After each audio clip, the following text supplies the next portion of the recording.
नमस्कार, मैं आशुतोष तिवारी और आप देख रहे हैं विंध्या टाइम्स। कोरोना वायरस की दूसरी लहर की भयावहता ने बहुत कुछ सोचने पर मजबूर कर दिया है। बदहाल स्वास्थ्य व्यवस्थाओं के चलते कैसे असमय मरीजों की मौत हो रही थी, ये भी सभी को याद होगा।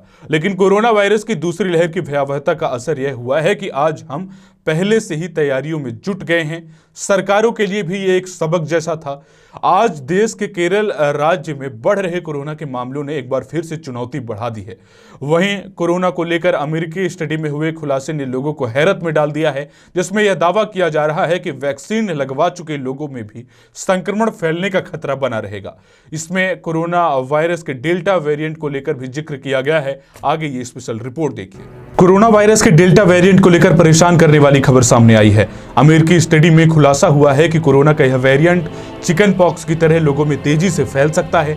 अमेरिका के रोग नियंत्रण और रोकथाम केंद्र CDC की यह स्टडी अभी पब्लिश नहीं हुई है, लेकिन न्यूयॉर्क टाइम्स में इसका एक डॉक्यूमेंट छपा है। कई अखबारों और मीडिया में भी ये खबरें छपी और दिखाई गई हैं।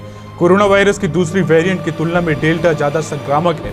वायरस पर की गई स्टडी में चिंताजनक बात यह भी है कि वैक्सीन की दोनों डोज लगवा चुके लोगों में भी वैक्सीन न लगवाने वाले लोगों की तरह ही डेल्टा वेरिएंट को फैला सकते हैं।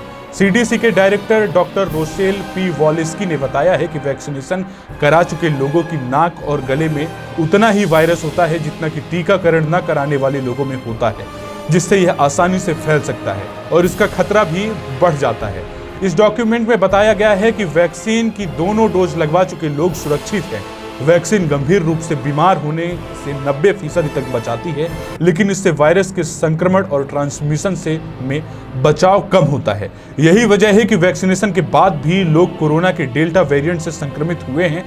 CDC डॉक्यूमेंट कई अध्ययनों के डेटा पर निर्भर करता है, जिसमें प्रोविंसेटाउन मैसाचुसेट्स में वायरस के प्रकोप का विश्लेषण भी शामिल है।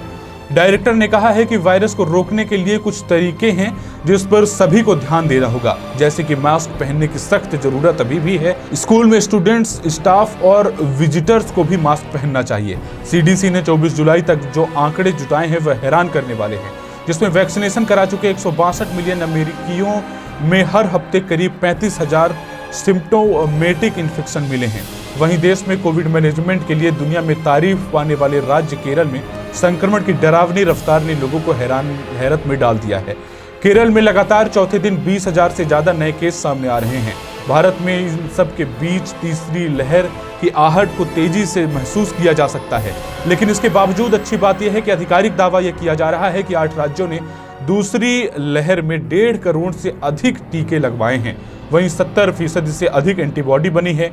अभी भी मात्र यही उम्मीद है कि कोरोना की तीसरी संभावित लहर को रोकना है तो वैक्सीनेशन ही एकमात्र हथियार है। हाल ही में ICMR की रिपोर्ट में मध्य प्रदेश, बिहार और राजस्थान समेत 8 राज्यों में 70% से अधिक लोगों में एंटीबॉडी पाई गई है। ये वही राज्य हैं जिन्होंने पिछले 100 दिनों में 1.5 करोड़ से अधिक टीके लगाए थे।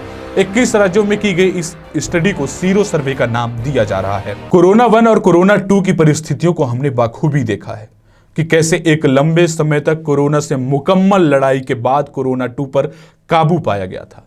लेकिन केरल में बढ़ रहे केस ने एक बार फिर से केंद्र सहित प्रदेश की सरकारों को चिंता में डाल दिया है। कोरोना की दूसरी संभावित लहर को रोकने के लिए वैक्सीनेशन रामबाण है, लेकिन इसके बावजूद सावधानी नहीं छोड़नी चाहिए, क्योंकि अमेरिकी स्टडी में हुए खुलासे अगर सही साबित होते हैं तो वैक्सीन लगवा चुके लोगों में भी संक्रमण फैलने का खतरा बना रहेगा। इसलिए सावधानी और सतर्कता मत भूलिए। यही एकमात्र उपाय है जिससे कोरोना से बच सकते हैं। धन्यवाद।